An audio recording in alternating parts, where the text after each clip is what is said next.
Hello friends, तो कैसे हैं आप सब। तो आज की वीडियो में हम बात करेंगे अभी रिसेंटली 6 दिसंबर को जो गोवा में नाइट क्लब फायर एक्सीडेंट हुआ है वो कैसे हुआ है, क्या रीजंस थे उसके पीछे और कौन रिस्पॉन्सिबल था, सारी चीज़ों को देखेंगे। सो मेक श्योर दैट हमारे साथ वीडियो में एंड तक बने रहिए। सबसे पहले नाम था इसका बिर्च बाय रोमिने लेन, और ये डिटेल समझी मैं आपको बताऊँगा इस पूरा नाइट क्लब फायर के बारे में, जो कि गोवा नाइट क्लब फायर के नाम से भी जाना गया है। इसके फैक्ट, कॉजेस, विक्टिम्स और आफ्टरमैथ सारी चीज़ें डिस्कस करेंगे। So make sure that video में तक बने रहिए।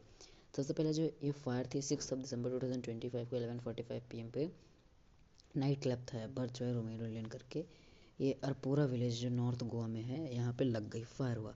एंड फिर उस टाइम पे डांस परफॉर्मेंस चल रहा था और कुछ बैले डांस एक्ट चल रहे थे, जिसके अंदर क्या हुआ, बहुत सारे पीपल अंदर थे। उसके अराउंड 150 से 200 पर्सन उसके अंदर थे, और डीजे डांस फ्लोर एरिया था, तो डीजे वहाँ पे बज रहे थे, कोई पार्टी चल रही थी। एंड फ्लेम अचानक से वहाँ पे रिपोर्ट की जाती है किचन के एरिया से क्लब में, वो अचानक फैलती है पूरे एरिया में, पूरा स्मोक हो जाता है अंदर, क्योंकि पूरा सीलिंग में आग लग जाता है, थिक स्मोक और पैनिक हो जाता है पूरा चॉस। पीपल बाहर एस्केप करने की कोशिश करते हैं बट वो सफल नहीं रहते, क्योंकि एंट्री तो पॉइंट, एग्जिट जो पॉइंट थे वो पूरी तरह से ब्लॉक थे, क्योंकि एक ही एंट्री और एग्जिट पॉइंट था। कॉजेज ऑफ फायर बताया जा रहा है आई विटनेसेस का मुताबिक most likely electric fire crackers थे वहाँ पे, इंडोर या पॉलीटेक्निक से फायर वर्क हो रहा था कुछ वहाँ पे, या फिर जो कि परफॉर्मेंस के टाइम पे यूज़ होता है। एंड नहीं तो फिर क्या होता है, वुडन बैम्बो, ये जो फायर शीट्स होती है उसके ऊपर डेकोरेट किया गया था इससे, और तेज़ी से जो आग थी वो फैल गई, पूरे रूफ में फैल गई और बहुत तेज़ी से आग फैल गई यहाँ पे। एंड जो बिल्डिंग मटेरियल था, डेकोर, ये सब डेकोर की चीज़ें जो थी वो बहुत ही हाईली फ्लेमेबल होती हैं, आपको भी पता है, bamboo, fibre, straw tape material, तो जिनकी वजह से बहुत तेज़ आग फैल रही।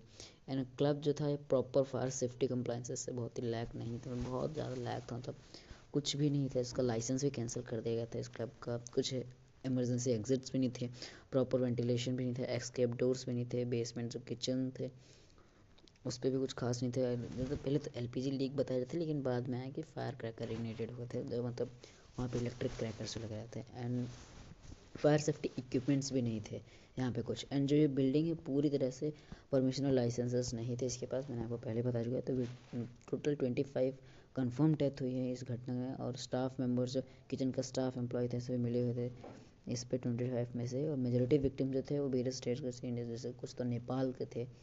तो आप इसे देखेंगे कि गोवा जो है टूरिस्ट प्लेस है, बहुत सारे टूरिस्ट आते हैं, इंटरनेशनल टूरिस्ट आते हैं यहाँ पे। जब इंटरनेशनल टूरिस्ट की नज़र इन जैसे घटना पर पड़ेगी तो अल्टीमेटली इंडिया का जो टूरिस्ट इकोनॉमी उस पर अफेक्ट करेगी।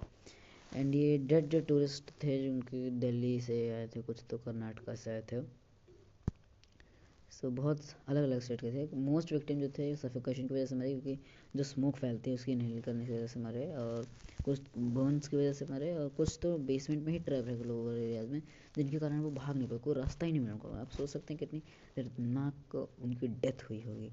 एंड कुछ तो बर्न इंजरी की वजह से मैंने आपको पहले बताया था। एंड स्ट्रक्चरल अगर देखेंगे तो जो बिल्डिंग थी पूरी तरह से बैम्बो, फाइबर, वुड, इन सभी चीज़ों से ही बनी थी। इसका इंटीरियर जो था, तो इसके पास कोई NOC नहीं थी, कोई फायर सेफ्टी क्लियरेंस नहीं था, ऐसे ही बनी हुई थी। और आप सभी को पता है ऐसा कोई चेक भी नहीं करता, क्योंकि जब चेक करने आते हैं आप उनको कुछ पैसे दे दो, ब्राइब दे दो, वो ब्राइब से मान जाते हैं, तो कुछ चेक नहीं करते हैं। तो इसी सब चीज़ों की वजह से ये चल रहा था। इवैक्यूएशन रेस्क्यू ऑपरेशन किया गया, एंट्रेंस एग्जिट प्लान्स, इस पर कुछ भी नहीं हुआ। 25 लोगों की डेथ हो गई। लोकल अथॉरिटी जैसे पुलिस है, ये केस तो फाइल किया गया है, FIR है क्लब के ऑनर्स के खिलाफ और पार्टनर के, और मैनेजमेंट स्टाफ था जो कि कैपेबल था ये होमिसाइड के। ये मर्डर तो अभी कंसीडर नहीं किया जाता, बट होमिसाइड कंसीडर किया जा रहा है। कुछ स्टाफ मैनेजर जैसे थे उनको अरेस्ट किया गया है, chief general manager, gate manager, bar manager, इन सभी लोगों को। स्टेट गवर्नमेंट का जो चीफ मिनिस्टर ने ऑर्डर किया है कि इसका मजिस्ट्रियल इंक्वायरी बिठाई जाए इस पर, और इस इंसिडेंट को थोड़ी इन्वेस्टिगेट किया जाए, क्या रीज़न थे। और इन्हीं सब चीज़ों की वजह से गवर्नमेंट ने कॉम्पेंसेशन इशू किया 2 लाख का, बट वो कहाँ इतना इनफ है फ्रेंड्स। आप सोचिए, डेथ हो गई सामने वाले पर्सन की और उसको आप कॉम्पेंसेशन दे रहे हो, ना कि आप उसे फायर सेफ्टी चेक कर रहे हो क्या था, कैसे घटे, ताकि क्या स्टेप्स लोगे आपके आगे ऐसी कोई घटना ना हो।